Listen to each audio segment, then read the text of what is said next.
pleasant day, everyone. We are the next reporter, and I am Leslie Ann Ornopia, together with Mr. RJ Dichus, Mr. Jeff Enoch, and Mr. Lord Ralph Pagilian. And today, we're going to discuss about the portfolio assessment. So, what is portfolio assessment? It is a purposeful collection of students' work that exhibits the students' efforts, progress, and achievement in one or more areas. Also, it is one of the several authentic and non traditional assessment techniques in education. So, portfolio assessment refers in evaluating the students' learnings or performance based on a collection of their projects, samples, nga gi-compile over the period of time. And also, it is often used to assess the student's progress and development by collecting sa mga evidences nga ilahang nabuhat sa eskwelahan. So, diri nag-include ang essays, ang projects, artwork presentations, reflections, ug daghan pa nga demonstrate sa ilahang skills, knowledge, and learning outcomes.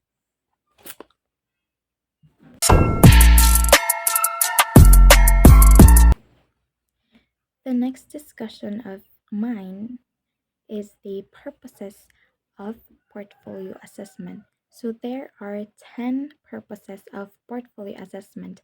Number 1 is the portfolio assessment matches assessment to teaching. So it is very important nga ma-align ang imuhang teaching process para sa imong students para dili ka maglibog. Kay if magpahimo kag portfolio assessment, of course nga dapat nga mag-align sad ang mga projects nila according to like for example sa semester or sa quarter sa ilahang lesson. Then number 2, portfolio assessment has clear goals. They are decided on at the beginning of instruction and clear to teacher and students. So of course, portfolio assessment, if you're going to assess the portfolio of the students, of course dapat ka ma-achieve nimo ang himong goals daan pa lang. Kay dili man ka dapat 'di ba nga mag-set og goals nga dili dili nimo siya i-achieve, right? So it is very important na mag-match ang imuhang instruction sa learning process sa students sa pag-evaluate sa ilahang portfolio assessment. So number 3, portfolio assessment gives a profile of learners' abilities in terms of depth, breadth, and growth. So of course, diri ma-evaluate ang unsay mga na-learn during sa process of teaching and learning sa mga students over the period of time and also pag-analyze nila sa imuhang mga gipang tudlo. And then number 4 is the portfolio assessment is a tool for assessing a variety of skills not normally testable in a single setting for a traditional setting. So, of course, it evaluates also the different skills and abilities sa mga students. Dili lang kay usually sa exam lang. So, portfolio assessment looks at a collection of work that the student has done.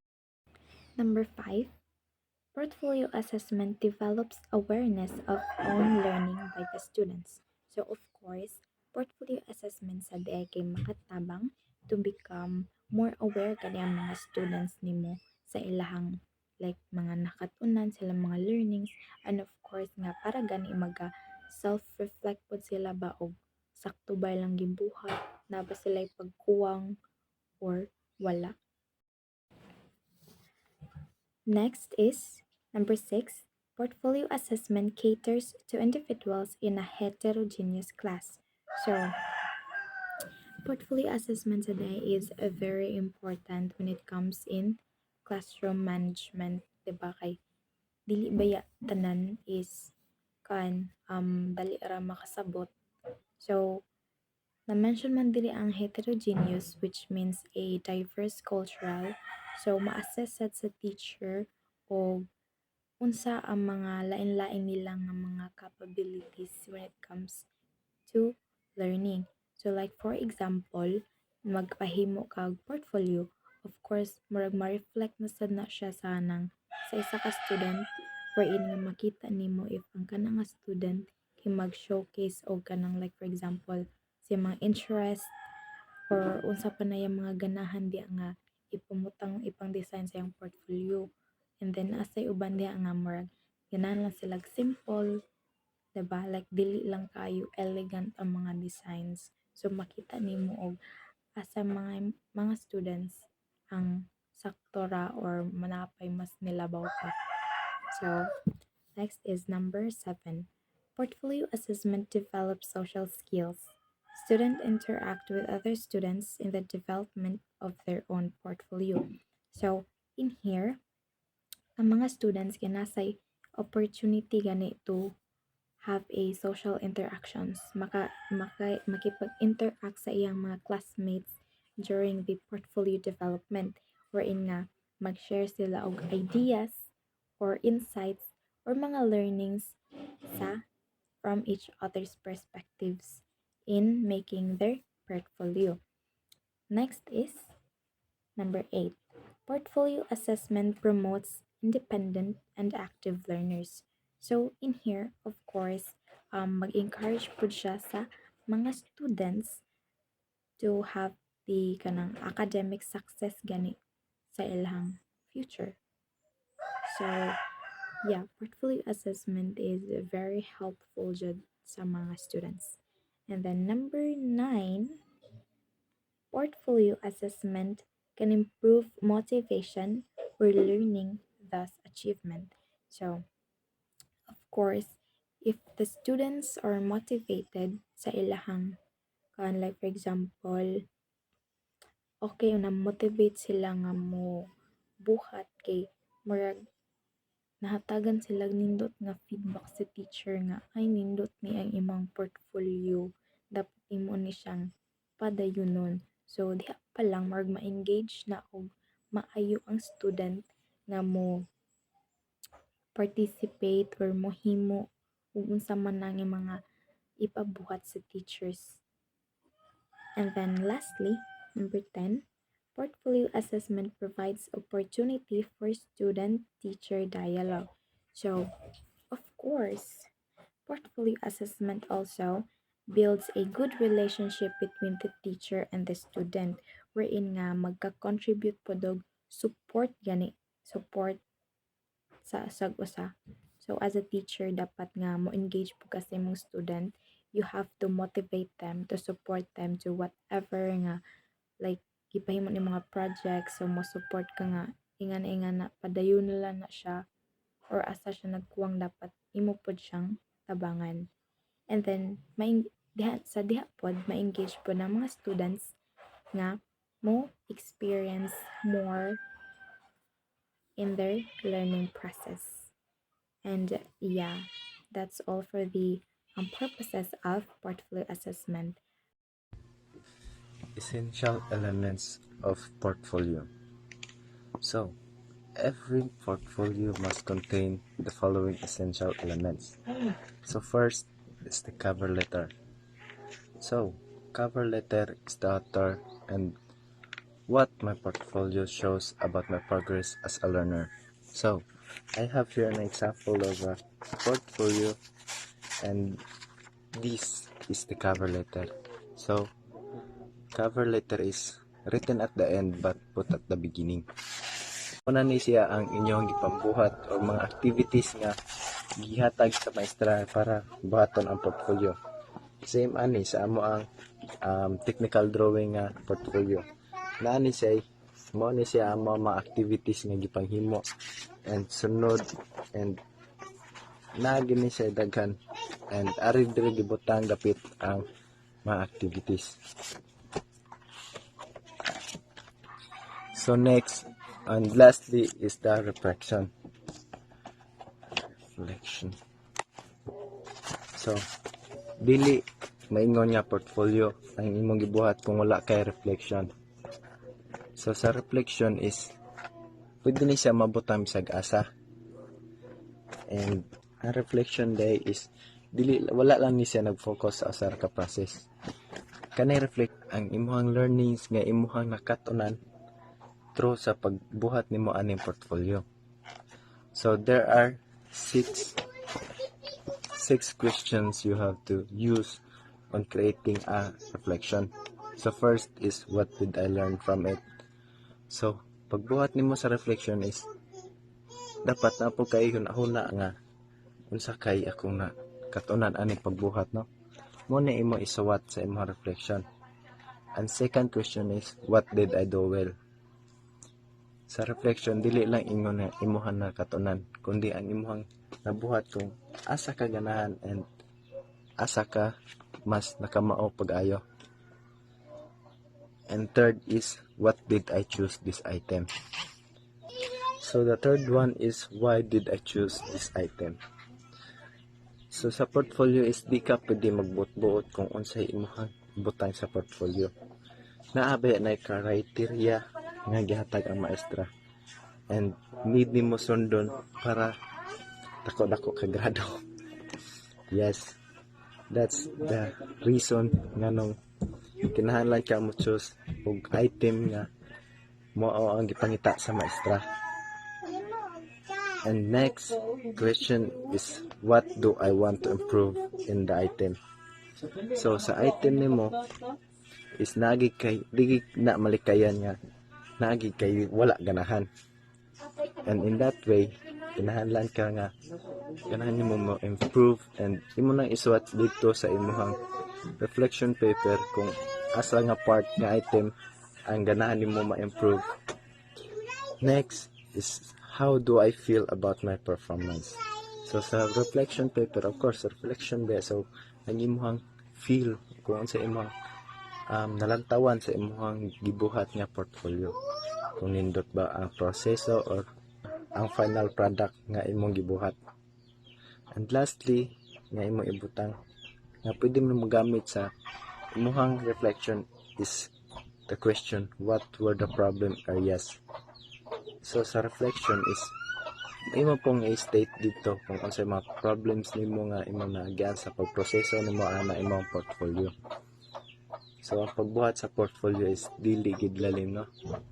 And it needs time nga dili lang sa usa ka adlaw, kundi mukabat sa na sila mga sleepless nights, and syempre kapoy sad ang pagbuhat og portfolio with, and need na nimo siya butangan og effort para lang successful ang imong portfolio. And that is all. Thank you. Good day everyone, Lorda Pagilian here, and today I'm gonna discuss about the stages in implementing portfolio assessment. So in stages in implementing portfolio assessment, there are 6 types. So first is identifying teaching goals to assess through portfolio. Second is introducing the idea of portfolio assessment to your class. Third is specification of portfolio content. Fourth is giving clear and detailed guidelines for portfolio as presentation. Fifth is informing key school officials, parents, and other stakeholders. And last is development of the portfolio. So I'm gonna discuss this one by one. So let's discuss first. The first is identifying teaching goals to assess through portfolio. So this is very important because this stage is very clear about what the teacher hopes to achieve in teaching. These goals will guide the selection and assessment of students' work for the portfolio. So that's why identifying teaching goals to assess through portfolio is very important in implementing portfolio assessment. So second is introducing the idea of portfolio assessment to your class. So portfolio assessment is a new thing. Why? Because for many students who are used to traditional testing, for this reason, it is important for the teacher to introduce the concept to the class. So we can say that this stages in implementing portfolio assessment is a new for students and learners as well as to the teacher for them to introduce this to the whole class. Third is specification of portfolio content. So this portfolio assessment specifies what and how much have to be included in the portfolio, both core and options. It is important to include options as this enable self-expression and independence. Specify for each entry how it will be assessed. So this is also very important because through this, this includes for us like me as a learner to enables me to be independent and allows myself to express or to show my self-expression. So that's why specification of portfolio content is also very important. So moving on to the fourth is giving clear and detailed guidelines for portfolio presentation. So this is also the tendency for students to present as many evidence of learning as they can when left on their own. The teacher must therefore set clear guidelines and detailed information on how the portfolios will be presented. So this is also very important because through this, this may serve as a clear guidelines for teachers on how they teach students with a proper thing to do. That's why they have a guideline so that they can deliver well in teaching the whole class. So move on to the fifth is the informing key school officials, parents, and other stakeholders. This is also very important because this portfolio is used to method without notifying your department head, dean, or principal. This will serve as a precaution in case students will later complain about your new assessment procedure. So this is also very important not just to address to the school head or principal, but we can also inform our school officials and also as well as parents and other stakeholders for us to able to address on how this assessment procedure has been in progress. So this is very important. The fifth is that this is very important portfolio, the informing key school officials, parents, and other stakeholders. And last is development of the portfolio. Last but not the least, this is also very important because this support and encouragement are required by both teacher and students. At this stage, devote class time to student-teacher conferences, to practicing reflection, and self-assessment, and to portfolio preparation. So this is also very important because this enables to encourage and give support portfolio that enables the class time for students to have self-reflection and through practicing on how assessment has been done through this portfolio preparation. So this is the last stages in implementing portfolio assessment, and all of these six types of stages in implementing portfolio assessment is very important in the class. So that's all. Thank you and God bless. So good morning everyone. So today I am going to discuss the different types of portfolio assessment. So there are three types of portfolio assessment, which are the working portfolio, documentary portfolio, and showcase portfolio. And I am also going to discuss the advantages and the disadvantages of a portfolio assessment. So first is the working portfolio.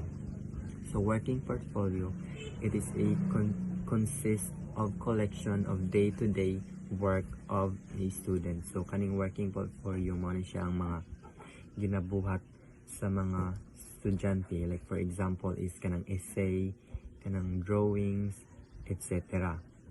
So they reflect the progress of a student in a particular area of learning. So dere makita kung nabay progress in terms of kuan, for example mag-discuss ang teacher nam ganay mo at muhatag mong ginaog mga projects afterward or essay. So kana mga essays pwede na siyang i-add to sa portfolio. Dayon in every topic na dyan na mga output nga ipabuhat ang mga teacher, so dira mailhan kung nabay improvement ang student. So teacher can reflect on the effectiveness of his or her instruction through working portfolio. So there is a through working portfolio mailhan sa maestra kung effective ba ang iyang paggamit, effective ba iyang gihatag nga kuan, effective ba iyang discussion. Kay once nga effective yung discussion, meaning ang output sa mga student is kanang mga nindot yun ang mabuhat. Example sa essay is ma-explain yun og tarong sa student. So it can be compared to an artist studio, the notes, the half-finished draft, the sketches, and the completed work. So kaning working portfolio is kung ano siya more siya kanang process, kay dira makita ang kuan. For example, gipa-drawing ang student is naman dyan na yung mga sayop sa mga drawing, sa kanang essay, kanang nadra ang mga draft kung sa nila pag himo ang kanang essay. So makuan dira sa working portfolio. So next is in working portfolio, it contains the following evidences. So first is the teacher directed task. So dira makita kung unsa ang mga gipabuhat sa teacher sa estudyante. So next is teacher's observation, classroom activities. So napod sa working portfolio content ang classroom activities. So kung unsay mga activity nga gipabuhat sa teacher or sa gibang buhat sa classroom sa student. Then self-assessment and self-reflection. So nadara ang example sa portfolio nam ginay self-assessment kung unsay mong i-grado sa imong kaugalingon. Dayon self-reflection, so ipahimuon man lang sila reflection kung unsa lang nakatunan during sa paghimo nila ana nga output. Then relevant learning outcomes, so makita nimo kung unsa ka importante ang ilang gipang buhat, unsay purpose sa ilang gipang buhat nga mga output. So makita dira sa working portfolios. So next is the documentary portfolio. So documentary portfolio is a collection of the best work of students assembled for assessment purposes. So ang kaning documentary portfolio is from the word itself, documentary, so siya ka document nga para na maipakita ang kuan mga nindot nga mga nabuhat sa students, projects, and outputs. It also showcases the final product of students' work. So mao na ni siya ang final product sa student, final output, final projects, then kato ilang mga best nga nahimo na gyud. So it provide evidences that certain instructional goals are realized. So dere nakuan na meet ba ang goal sa teacher or ang objective, like for example sa ato ang technical drawing nga subject is one of the objective is makabaw jud sa drawing, makabaw mo lettering, mo kuan sa mo drawing sa noun. Then diri sa documentary portfolio makita nga ang mga student is na-meet or na-realize or na-accomplish gyud nila ang ang certain nga objective sa nag-expect sa teacher. So makita dira sa documentary portfolio. So next, it indicates students' progress and weaknesses from one learning area to another. So makita sa diri ang progress sa usa ka student, ang ilang weakness, kung asa sila nag-improve, and then as a teacher dapat ikaw ba mo assess sa student. For example, weakness nila ang essay, so dapat imo silang tagaan og way or tagaan mo sila assessment unsaon para mo improve sila in that certain area.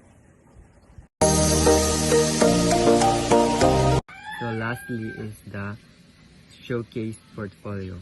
So showcase portfolio is a purposeful collection of limited amount of students' work. So there is a showcase portfolio kay limit ra ang ipakita nga mga students' work. Diligid ang whole, diligid ang tanan.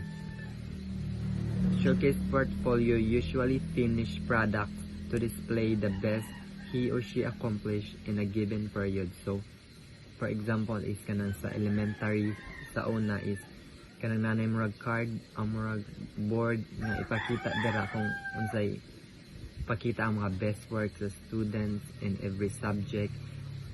Kanang sa mga exam, ipakita dira kung kinsay mga highest to lowest. So mo na siya ang example sa showcase portfolio. So it may contain art projects, essay, stories, poetry, or research paper. So nag-contain daw ang showcase portfolio sa mga art projects, sa mga drawing, then essays, ilang stories, poetry, and even research papers. So it reflects the curriculum goals of the learning areas. Show portfolio. So na-reflect daw dari ang curriculum goals kung na-meet ba ang goals sa usa ka teacher.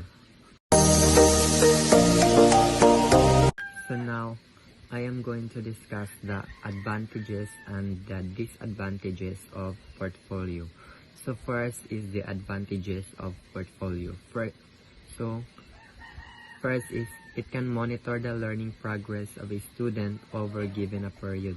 So one of the advantage gid no is mailhan nato kung unsay progress sa usa ka estudyante, kung ni-improve ba ang ilang mga weakness nga kanang certain area, like for example drawing, kung ni-improve ba ilang drawing, ni-improve ba the way sila mo create og sentence sa essay. So dira makita sa portfolio. So one of the advantage. So second, it can show the students best work. So makita sa portfolio kung unsa ang mga nindot nga nabuhat sa usa ka estudyante. Third one, it can compare the students best work from the past to present. So once nga na portfolio is makita nato kung ang sa una ba o karon is naabay kalahian, kung nag-improve ba, kung mas ninindot ba or ni worse ba. So makita dira sa portfolio. So next is it can provide documentary evidence of learning portfolio. So next is it can provide documentary evidence of learning to teachers, parents, and stakeholders. So through portfolio is ma-document man tanan dito ang progress, ang mga output, ang projects, ang gihimo sa usa ka estudyante. So ang teacher is na sila maipakita, like for example ang parents is mahibong nganong gamay og score ilang o gamay grado ilang ilang anak. So through portfolio usa siya sa way nga evidence nga maipakita nga ara nga part gamay siya grado mong gamay ang grado, then there is a drawing nga part is mo iyang weakness. So usa na siya ka factor mong ni gamay ang grado sa iyang anak. So pwede na ipakita sa teacher. So it can foster teacher, student, parent, child. So ato akong giingon nga once nga nay mo reklamo nga teacher is through portfolio pwede nimo ang imong ipakita kay usam ni siya sa factor nga nung mo gamay ang grado sa usa ka estudyante. For example, gamay ilang projects, So mapiktuhan ba na ilang grado. So that's all. So next, I'm going to discuss the disadvantages of portfolio. So first, it is cumbersome to collect and store portfolio entries. So usa sa disadvantage sa portfolio is hassle siya sa part sa teacher, since ang teacher is mag-collect man na sila, then once nga ma-collect na nila ang portfolio is ila ng chikon dayon ang in a certain way ang kanang teacher is dili ba na usa ra ka section, dili ra usa ka student ilang chikan, then daghan na sila section, so lisod sa ilang part, hassle, then kapuya na sila in a certain way. So next, it is time consuming to make a portfolio. So sa pag-check pa lang sa portfolio, sa pag-collect pa lang, so it is very time consuming yun. So third one is, it may create resistance on the part of the student. So sa paghimo sa portfolio, nagiuban nga estudyante is dili na buhaton, kay hasulan sila, kay daghan kay buhaton, kay ang paghimo biya sa portfolio is na i-process, dili ra na ilargo rag pass, kundi maghimo po na i-designan po na po na unsay content dapat isudera sa portfolio. So na ba estudyante nga tapulan, so dili mo buhat, so usa siya ka disadvantage. So last one, time consuming to develop criteria, score and meet students. So that as what I said earlier, that it is very time consuming. So sa paghimo pa lang og criteria, so haso na kayo na sa part yun sa teacher. Then pag score, so kung pila ka buk imong estudyante, so dapat imo bitang butangan yun